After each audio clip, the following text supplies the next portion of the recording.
So guys, another day, another place. So today, andito ako sa Casablanca, Morocco. So kakarating ko lang, ito yung aking narentahan dun sa taas, on the 5th floor. So ngayon, nag-aantay na lang ako sa aking tour kasi may tour ako nang ginawa, like day tour dito sa city. So dating siya by 12, like 20 minutes from now. So ito yung Casablanca dito sa area na inistihan ko. Ayan yung lugar. Maganda rin palang Casablanca pero modern siya, yung lugar niya. Yan o, diba? Mga tindahan, maraming building. Okay. So kinuha ko yung tour sa Get Your Guide. I think 41 dirhams lang. So from 12 o'clock until 5 or 6 o'clock. So 5 to 6 hours yung aming biyahe or ang aming tour itinerary. And mainit ngayon, as unlike sa Rabat na at least mahangin, malamig. Dito mainit sa Casablanca. Dito ako sa Casa Port kasi iba yung Casa Voyager na dun sa train station. Dito naman sa Casa Port, malapit to sa dagat. Okay, so mas maganda dito kasi mas marami kang mapupuntahan, mas accessible pa. Okay, so nagtanong ako din dito about mga taxi kasi alam mo naman merong mga malulokong taxi. Marami silang application dito, like Yango, Careem, Uber, I think You Drive sabi. So pwede yon gamitin niya para at least safe kung nagta-taxi kayo.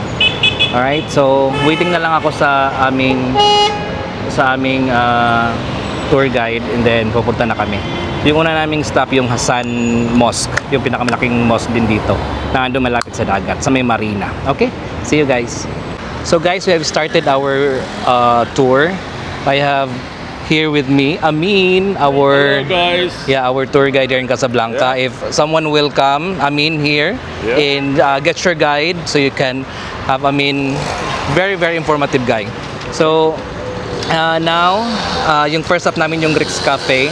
It was built by an American woman. So ito tapos ang tapat nito yung mall dito. Yeah. Ayan ang lugar. So guys, yung second natin na tour dito sa Hassan Mosque, sabi nila itong 6th largest mosque in the world. So ayan, ito dito library. Ito naman dito yung I think museum, mosque, museum Casablanca. So ang laki ng ayan, laki niya, diba?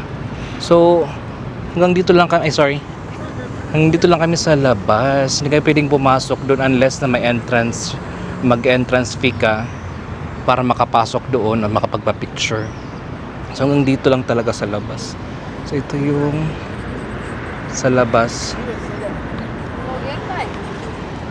Hanggang dito lang. Tsaka hanap na lang tayo mamaya ng place kung saan pwede makapagpa-picture nito. So guys, yung next stop namin, dito naman kami sa may park kung saan merong panoramic view ng Hassan Mosque. Ang ganda, ganda ng lugar. Yan, Hassan Mosque. Yan ang lugar, buong lugar. Playground, tapos ito yung lighthouse dito. Ng lighthouse. Ganda ng lugar. 'Di ba? So kasi walang pang entrance, so dito na lang kami. Ganda ng lugar. Sa Atlantic Ocean yan nasa likod ko. Nice.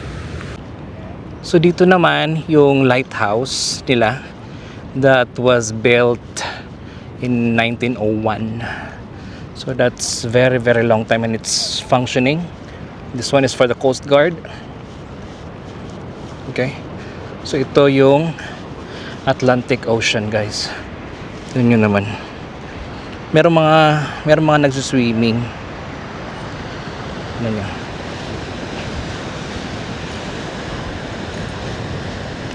Kami nagsuswimming. Ito na yung daan. Dinaanan namin. Ito yung city. Ayan yung mosque.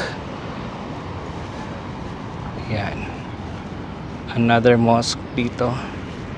And back to the lighthouse. Diba? Ganda ng lugar. Another one, another ikot. Grabe. Ang luwang.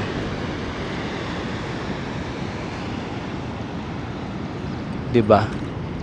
Casablanca. The Cornish area. Daming hotel. Yung shala-shala na area.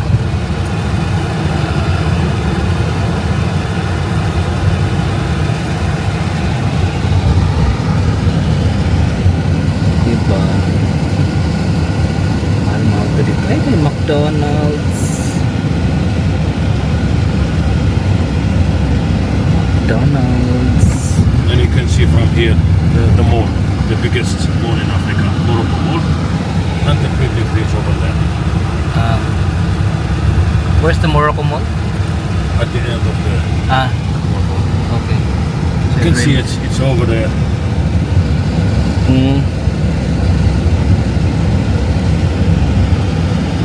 And the name of that bus is Al Ma'arif.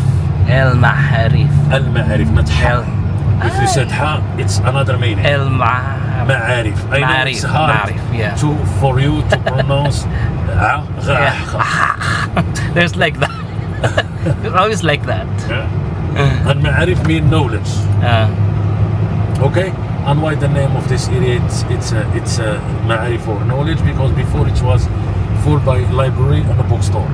Now okay. it's typical shopping districts. Oh. Many international brands, they open a store into that. But This one here, like mostly luxury like this, not luxury. but it's more It's more shopping. expensive compared to the other side. No, the more expensive part to buy in Casablanca is at the Morocco Mall. Okay. It's more expensive. The cheapest mall is the Marina shopping mall. Marina. They have always discounts. Sale. So guys, this is the Sacred Heart Cathedral, but now it's not a church anymore. Parang ginawa nilang parang museum na lang. Ang ganda ng church. Ganda nito sa kilid, kaya lang nakalagpas na kami. Ganda sa kilid. Nice. So guys, yung next stop namin dito sa Arab League Park. So yan, ang ganda oh. Ayan. Ito na yung biggest na park dito sa Morocco. Ang luwang nga niya. Ganda nito dito oh. Park. Puro mga kuan. Palm trees. Ganda. Daming tourist. Ganda. Wow. Nakakakuan yung vibe niya. Ganda. Ang dali nga. Sama nga ako. Diba? Ganda guys sa loob. Wow. Amazing. Ang amazing nyo. Perfect. Diba? The square. Are we going down? Yeah, if you want. So ito yung square nila dito. Sabi nga ng guide na pag hindi ka nakapagpa-picture dito, parang hindi ka nakapunta ng Casablanca. So ayan. Yan yung mga office, mga government offices, ng army, tapos yung central bank, andyan yan. No. Wow. So nice. So ayan, ang daming kalapate. Iba naliligo, umiinom. Grabe. Ang dami nila.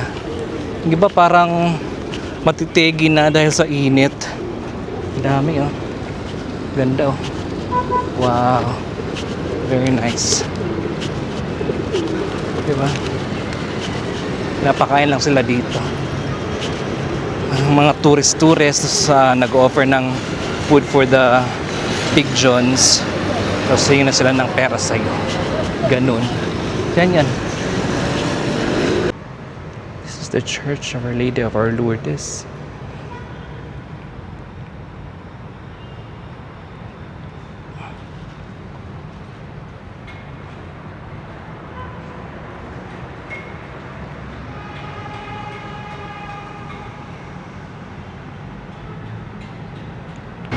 So guys, ito yung labas ng Church of St. Lourdes. Ganda.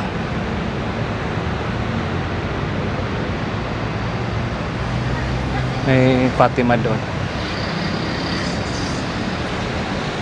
So guys, yung last stop namin is yung market dito na side. Tapos dito naman na side, mayroon silang mosque ulit. Tapos yung mosque na yon is limang bola siya, pero usually di ba mga crescent moon yung nasa taas, sa kanila iba. So ito yung market nila.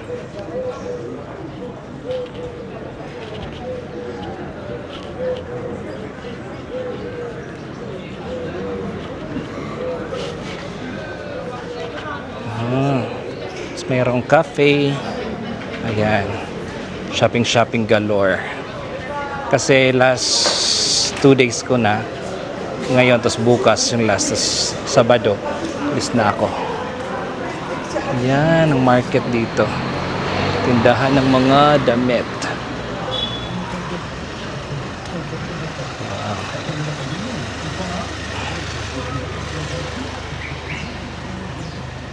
Mga pambabae na damit karamihan. There are souk. There are more here. Casablanca.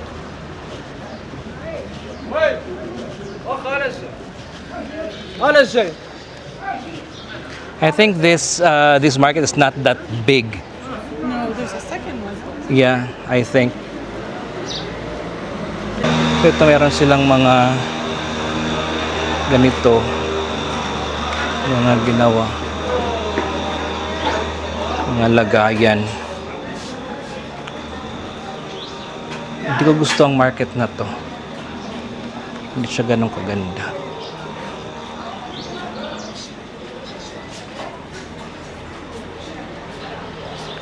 So yung dito na area is mga traditional dress doon sa loob. Ayan, puro mga damitan to dito na side. So ito yung mga tinda nila, yan yung lutuan ng tajin. Pero ito naman for display, lagyan ng mga spices and all. So ayan, mga ceramic.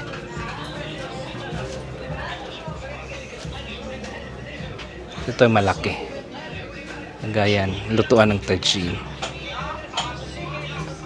Okay guys, that concludes our tour today. So 3 oras lang kami. So yung last namin is yung market. So ayan.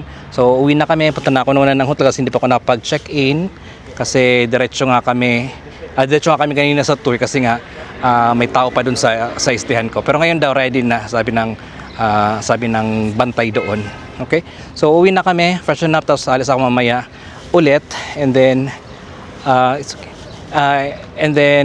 mag-rest lang saglit. Again, I hope nag-enjoy kayo lahat. This is Travel Jason saying travel all you can because life has no rewind. Thank you guys!